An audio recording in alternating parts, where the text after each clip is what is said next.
I started RKS Design 40 years ago after leaving Xerox. Today, what do we say is the challenge is moving people through research design, branding, engineering, and innovation. This is not a story of RKS Design as much as it's a story about you and what you can do with design. So I hope there's a few takeaways at least that help you on your design career path and your education path. One of the most important things that I think you could take away is the statement. It's not how you feel about the design or the experience, it's how it makes you feel about yourself. This is very, very important. I wrote this in 1982 to make sure that this firm, RKS Design, stayed people and human centric. And so understanding how people feel about themselves is really the essence of doing that. As I said, I started with my understanding of the psychology and the psyche of how design can affect people in the 70s, working with at Xerox and with Xerox PARC, developing the first touchscreen. And then we started dealing with the word of innovation. As industrial design students and as industrial designers, innovation is going to come up at all levels. It could be innovation of a new design approach, a new mechanism, a new solution, a new software, a new interface. We call our methodology psychosthetics. What you'll find is that if you engage with psychosthetics, that you will have a new language that you take forward. And you're going to be working with all sorts of people, from marketeers to engineers to CEOs. Even Josh is a recent graduate, and he is even put forward and in front of clients at all levels. So having a visual language is something that as designers we can own.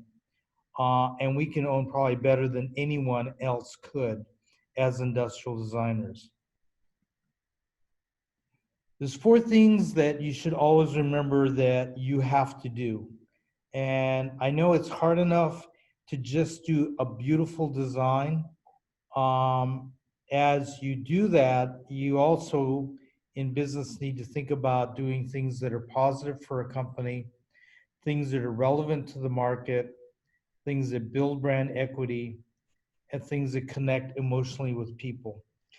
And when you go out for your interviews after you graduate, if you talk about these things and contextualize them in terms of your design solution, you'll find you'll be at a different level. And this methodology I'm going to share is going to help you address all of those. What's interesting is that in doing so, what you'll find is that your designs go to a higher and higher level.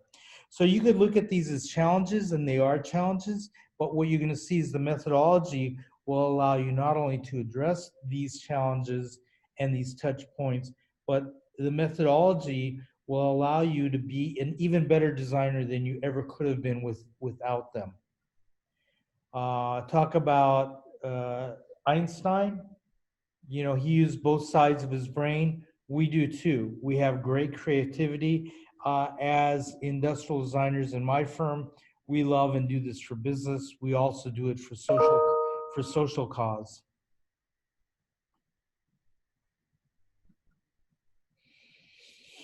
So we talk about research.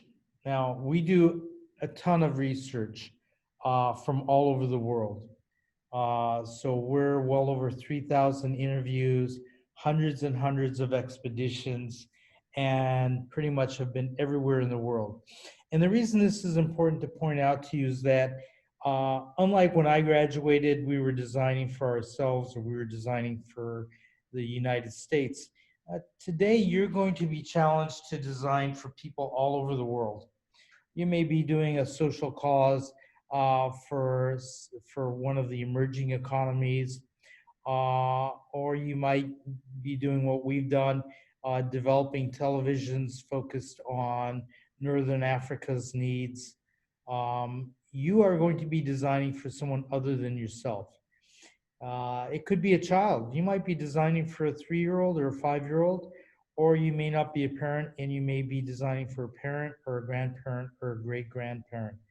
So important that you understand, you have to understand people. So just to give you the platform of what psychosthetics does, and I know this is a lot to absorb, but you have to do your research. In the PA method book that you'll get for free, you'll see what we mean by all of these terms, and you'll see an example of the application of those terms. Everyone does research. The question is that when you go to the next step, is how do you synthesize that research into actionable meaning? That's quite a bit of where psychosthetics plays heavily. Out of that, and excuse me 1 second, if I can. I've got my computer pinging, but we'll just ignore that. When you look at how you synthesize, I'll talk a bit more about key attractors. As designers, we can't design everything to be the most perfect that we want it to be. We have to understand how people see things and how they see our interactions, how they see our product or our interface. So identify what are the key attractors, and then we take them through the hero's journey. I'll talk a bit more about the hero's journey. Now, with all of this built and all of this in understanding, you'll see that your head, it'll be in a different place. Then you can start designing and brainstorming, and you'll see about personas and maps and such. In the profession, we have to also focus on execution and then moments of truth. And I'll talk a bit more about moments of truth and the hero's journey when I talk about Campbell. What we found in the last 30 years is that psychosthetics, or as we call it, PA, you can apply to everything you do, whether you're doing interior design, whether you're doing product design, whether you're doing websites, whether you're doing a complete app for a phone. It affects everything you do. And at this firm, which is not a huge firm, we're doing all of these things simultaneously for different clients. We're doing service design, and we just did train interiors, and we're doing office interiors, and we're doing golf products, and we're doing water bottles, and we're doing DNA sequencers, and we're doing dialysis machines and the list goes on and on and on. So understanding that if you have a core methodology as a designer, you can really go anywhere. You can do anything that you want. And you'll have to, especially if you're in a consulting firm. So we started looking at Abraham Maslow, and hopefully everyone knows about Maslow's hierarchy of needs and how he identified the world. We really saw shortness and limitations in Maslow's hierarchy.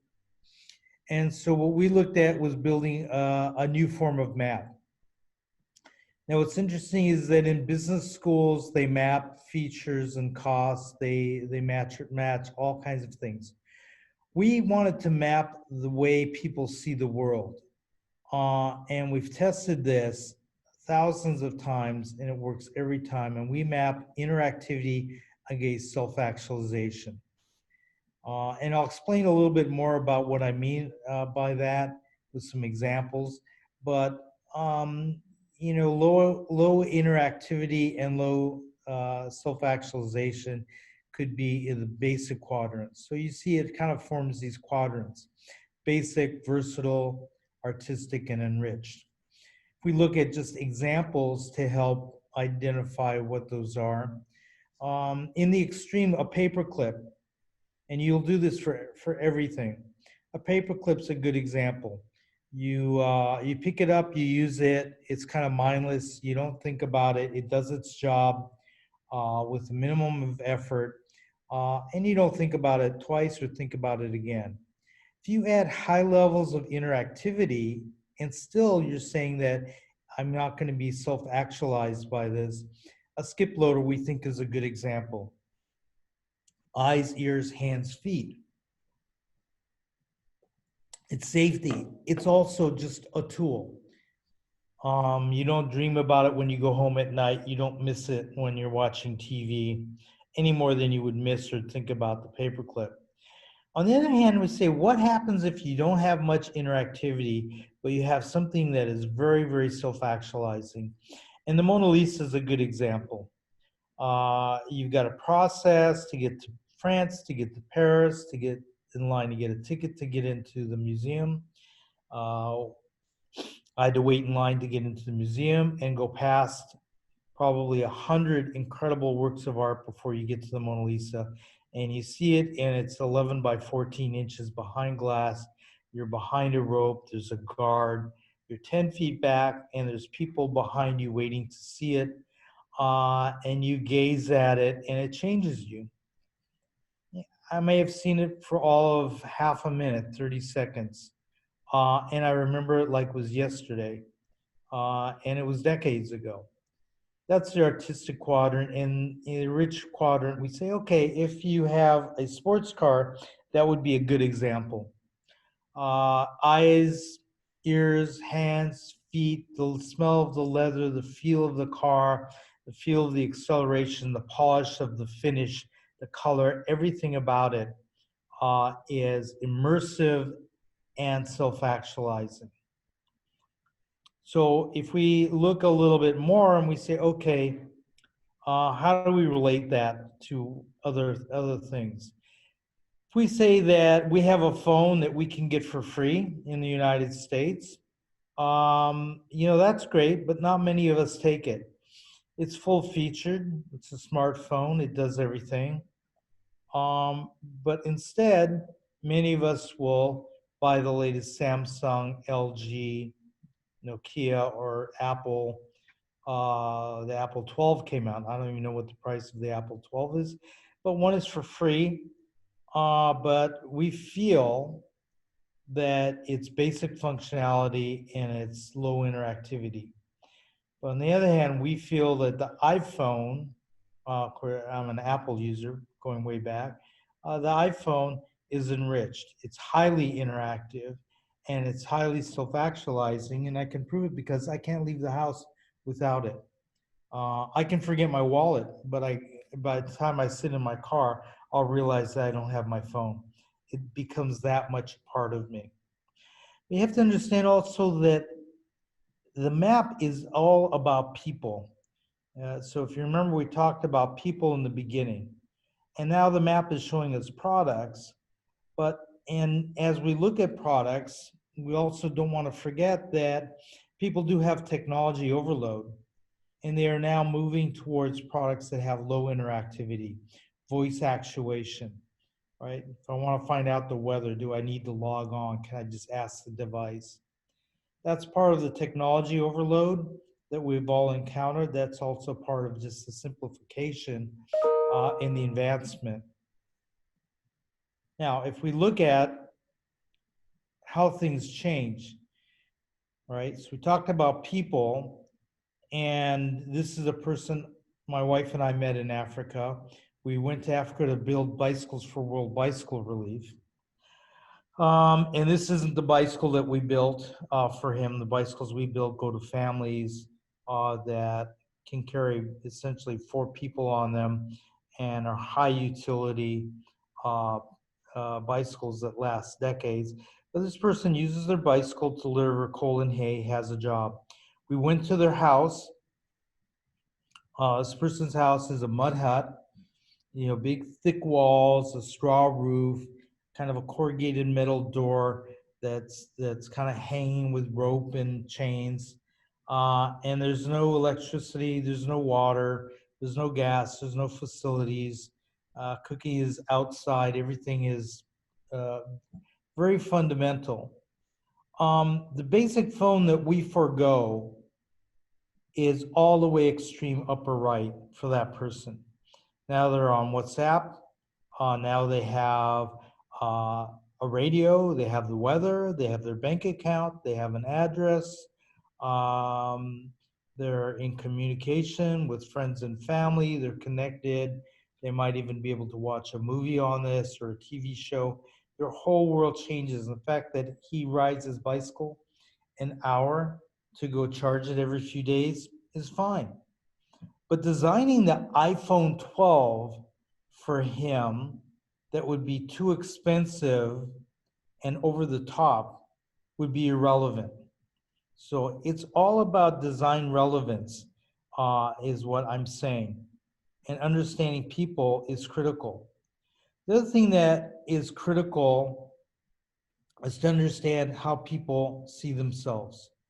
Joseph Campbell was a scholar, an author, a lecturer, a world traveler, and a brilliant man. And he wrote this book called The Hero's Journey. And what Campbell said is, I don't believe people are looking for the meaning of life as much as they're looking for the experience of being alive. And his archetype, which we interpreted of the hero's journey, showed us that in all cultures throughout time, there's a universal truth that the story of the hero emerges. And he built the architect, and it's true in all great religion and great storytelling. You see it in movies. Star Wars is based on the hero's journey. The Matrix is based on the hero's journey. All script writers and screenwriters know about the hero's journey. It is the archetype that is followed.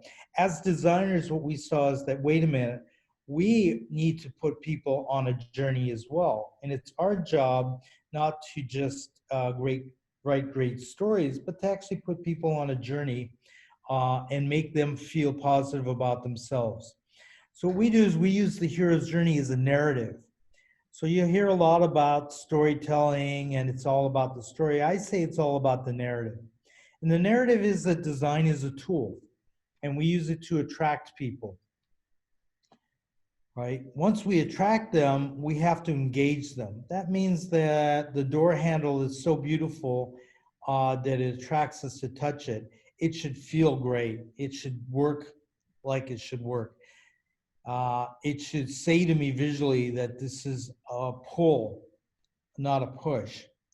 All these little tests we go through in everything we do every day. So you're attracted, you're engaged, you're testing, and then you may adopt an idea or a product or a service or an app, or adopt a new piece of clothing or new shoes or a new bicycle or a new car or a new life or a new profession. You'll go through the same thing in everything you do. When you do that, then the ultimate test is the moment of truth. Moment of truth means that when I bought a pack of Juicy Fruit gum, checking out of the gas station, I was attracted to it. I was engaged by the visuals. I bought it, and then when I popped it in my mouth, it tasted as good as I thought it was going to taste. That's a very fundamental level. That makes me feel good about myself. In the cases of great things that we do for people, it can create viral demand, right? So how do you create viral demand? And this is all achievable even in your student work, if you think about it and you map it. And in the case of this basic product that we designed a decade ago for Xylus, we designed a can opener. As we watched people using can openers, we saw that you have to hold the two levers together, puncture the can, and then coordinate as you turn the levers and hold the handles together. And if you lapse for a second, it creates a void and you have to go back and do it all over again. And we said, why don't we just put a little click device that it latches the two handles together?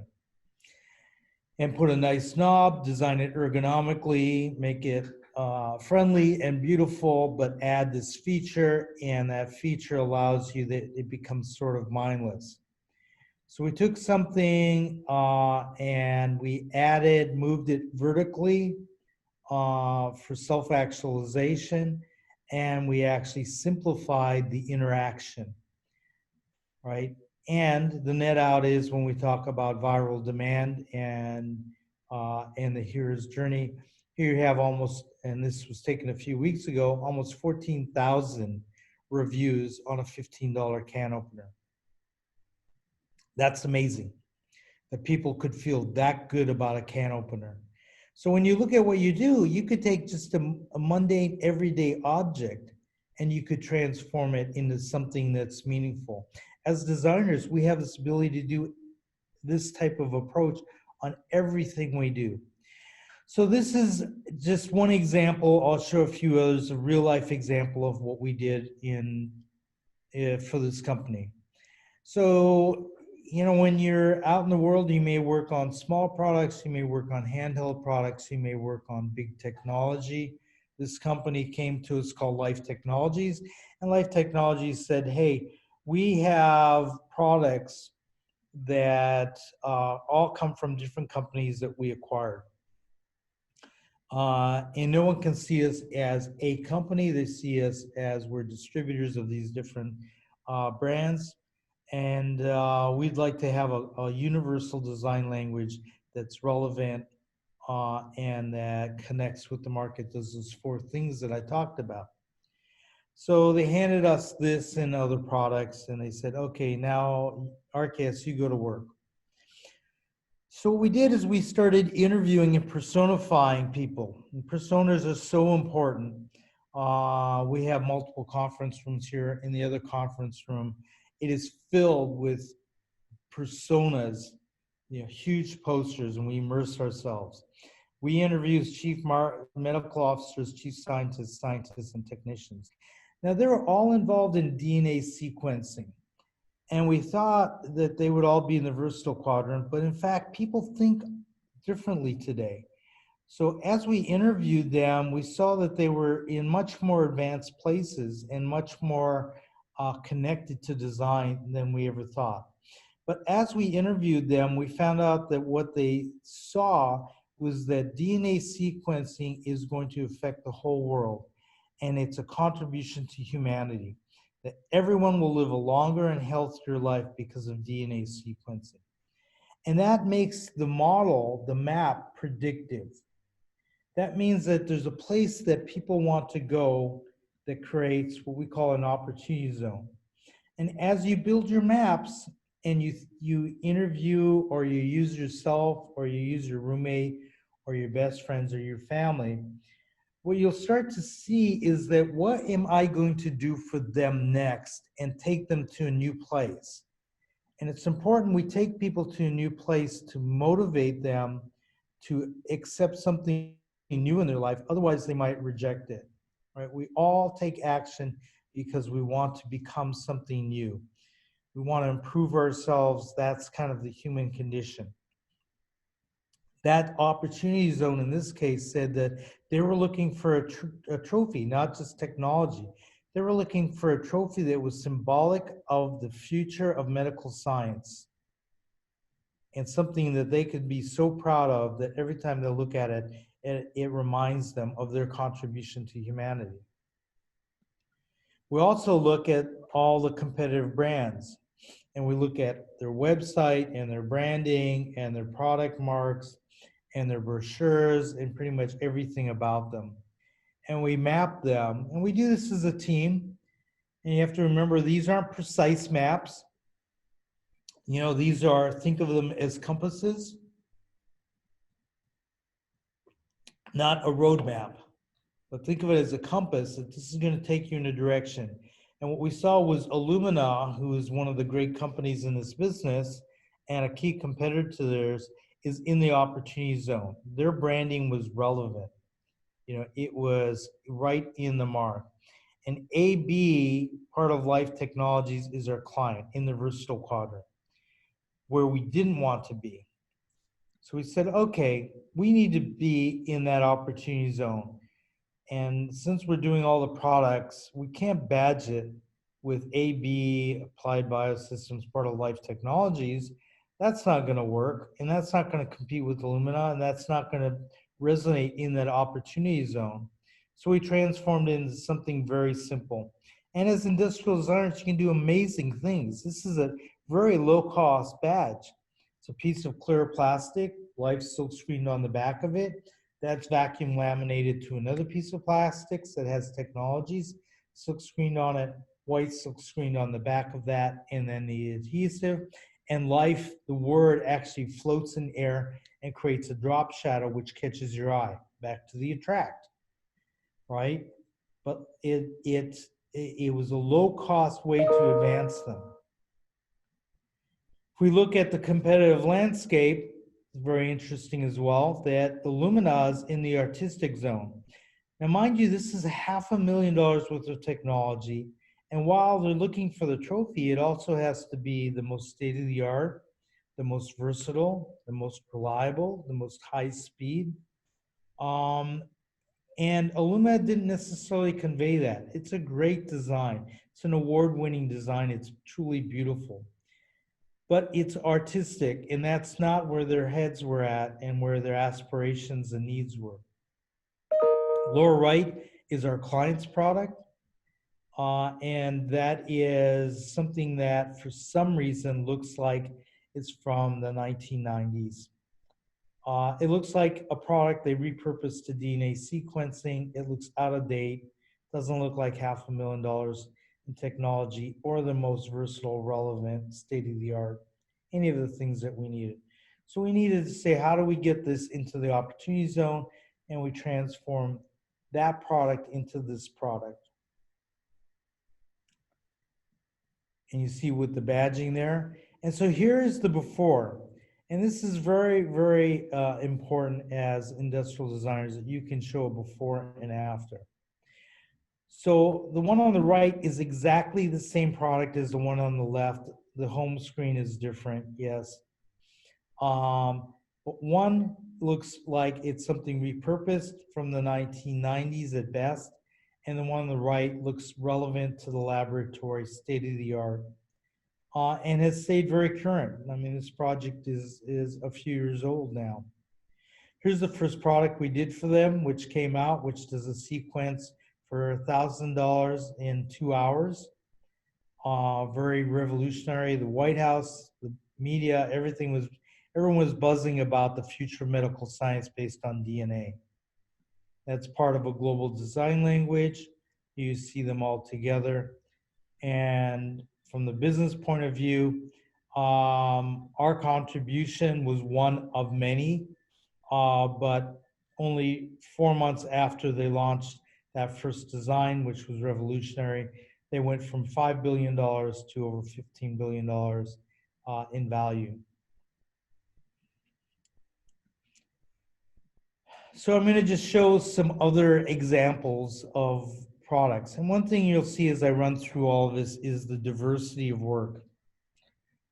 Having a core methodology like psychosthetics has allowed me to reinvent myself every day for over 40 years. And it has allowed this firm, if you go to the website, you'll see we don't have a house style. We don't have a tradition of having a certain look and feel. Everything is at the same level and caliber of execution and design, but each one is different and relevant. So in this case, we're looking at baby formulas and how people make them and what devices are out there to help them. If you do it by hand, it could take 20 minutes. And we wanted to come up with a solution for this client that could make a perfect baby bottle in less than 2 minutes. In order to do that, we looked at the people's journeys and their pain points. We mapped them, of course, the personas. I'm only showing a few slides out of the hundreds of slides. And here's the design. It's simple, it's clean, it's relevant. It's interesting that we had more kind of artistic designs, but as in the testing, they came back to they wanted something very simple and clean. We developed all the technology. You can see that on the website. There's an exploded view and stories. And it makes a perfect baby bottle in 20 seconds. Everything's figured out, everything's packaged. We did all the technology and we developed everything based on that. Here's another example. So we did the core water system, water bottles. We also did the flow water products, which are in the artistic zone. And in this case, we were looking at the water systems, the drinking fountains that go into schools and go into uh, airports and other places. And we said, what can we do to advance our client against the competitor, which is in the lower left? Competitor in the lower left owns the market. And how do we move into what we see as the opportunity zone? Again, this is just one slide of many, but here's the final design that launched a few weeks ago. Has an autumn fill that you can fill water bottles by just holding it up, and that sensor will fill your water bottle. The aesthetic is clean, it's fresh, it's reassuring, it's sanitary, it meets all the ADA requirements for wheelchair access. The list goes on and on about everything this does. So you can see, that there's another design. In this case, we're looking at developing an instrument that does analysis in the doctor's office for women's STDs. So women typically would go in for an STD test, see their physician, then you have to go to a lab, get a blood test. You may wait 7 to 10 days to get your STD test, which is just anxiety during those days. And this client developed a technology that allows the test to be run in 20 minutes in the doctor's office.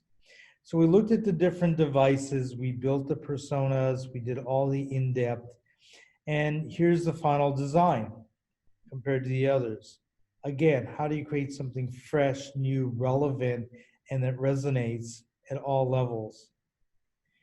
We use it to look at the test kit that's used, and you can see the competitive test kits kind of down below the opportunity zone, right? So we developed this beautiful test kit that works well and conveys itself and does its work.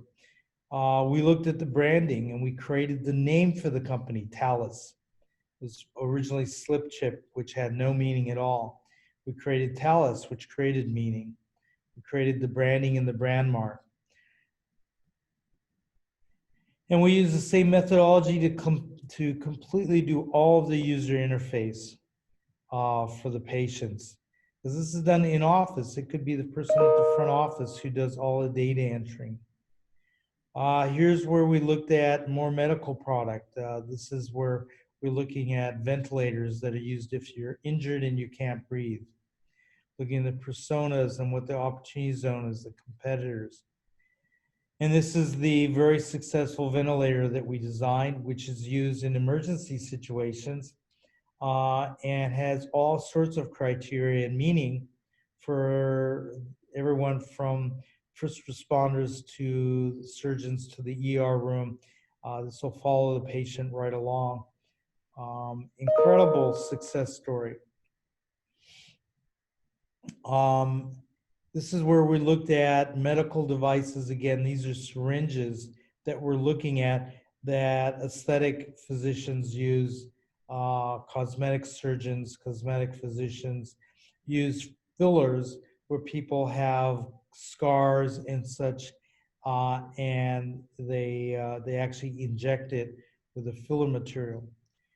So understanding that, and you see advertisements for Juvederm on television, understanding how they interact with it and the aesthetic that those doctors needed, and something that's seen by the patients. There's all kinds of ergonomic issues, and your thumb can actually go under the plunger so that you can do what's called aspiration. We actually went to Germany, France, throughout the United States, and spent quite a bit of time in Korea with the doctors who do these procedures to really understand their needs and aspirations. And then we have another example where we decided we would use psychosthetics to look at a big challenge and said, what are the big problems that people face in this country? And we looked at student debt. And we said, well, student debt is a problem. What are the different things that are out there?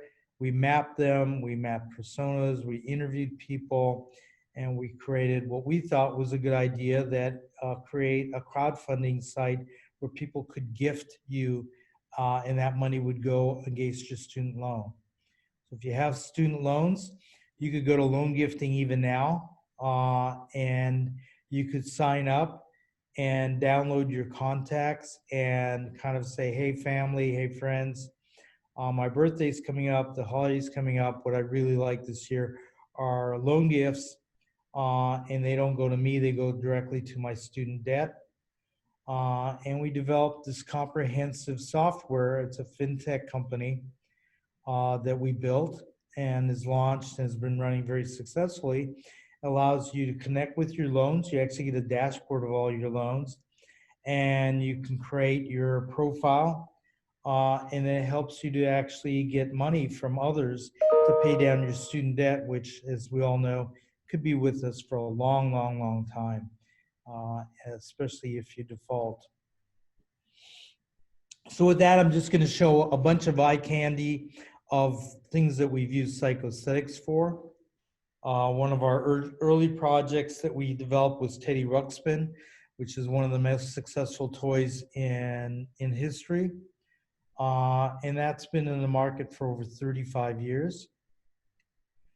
We reinvented the electric guitar. You see, this is gentleman in the picture is Dave Mason from the band Traffic, and he's playing with Jeff Lynne of ELO and Billy Gibbons of ZZ Top, and the late Tom Petty and Keith Richards. He's playing his RKS. On the right is C. Ronnie Woods of the Rolling Stone playing his RKS guitar. And then in 2005, which is a while ago, we created Business Week, decided that they loved what we did so much that they would make it the cover of Business Week. It was the first time that they only had a single thing on their cover, and was their #1 selling Business Week issue. And today we built a company, we're building guitars. We put about 2,000 guitars on the marketplace. Today they're valued, and they go up in value every year. And you see them marketed on eBay from all over the world, and musicians continue to use them and love them. Here's another example of human-centered design. MiniMed came to us and they said, we have a diabetic infusion pump that will help diabetics live longer and healthier lives because they don't have to do injections, and it will smooth out the highs and lows of their insulin. They just wear this and it stimulates their pancreas. We wore them ourselves for 4 days, 24 hours a day, pumping saline. We actually were pumping saline into our bodies, and we had a catheter that went in. We found out that when we went into public situations, like a restaurant, and you had to give yourself a bolus of insulin like your pancreas would do, you took it out, people stared at you, and you felt the stigma.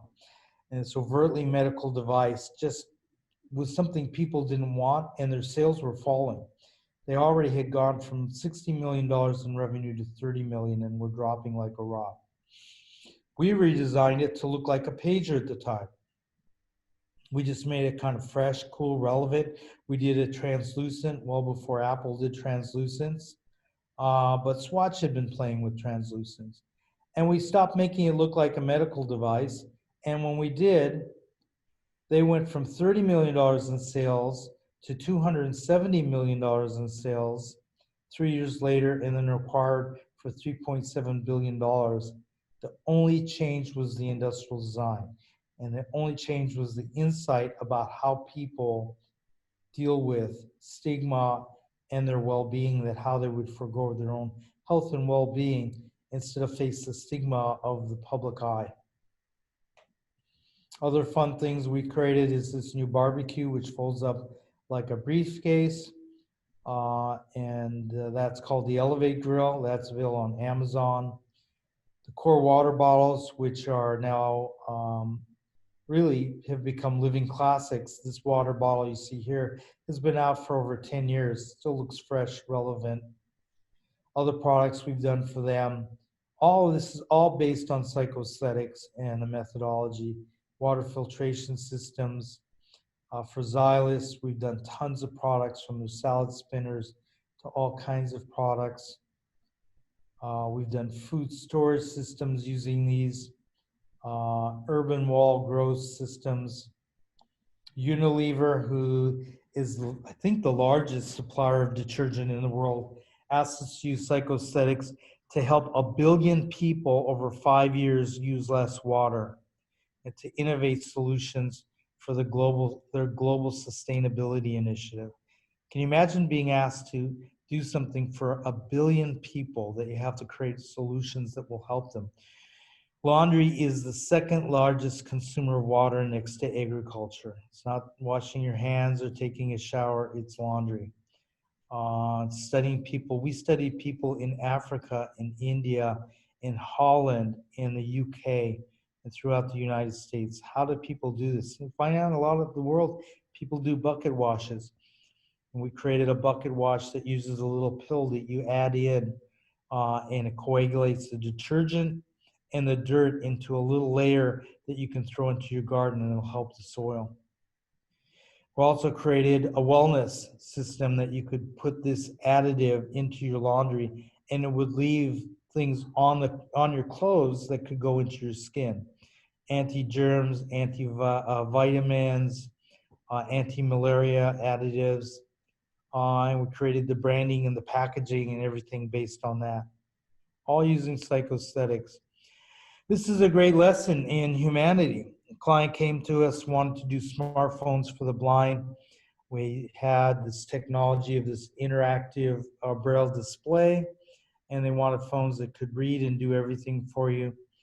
And you see, of course, we couldn't show them renderings. For the clients, we actually built models of the design concepts.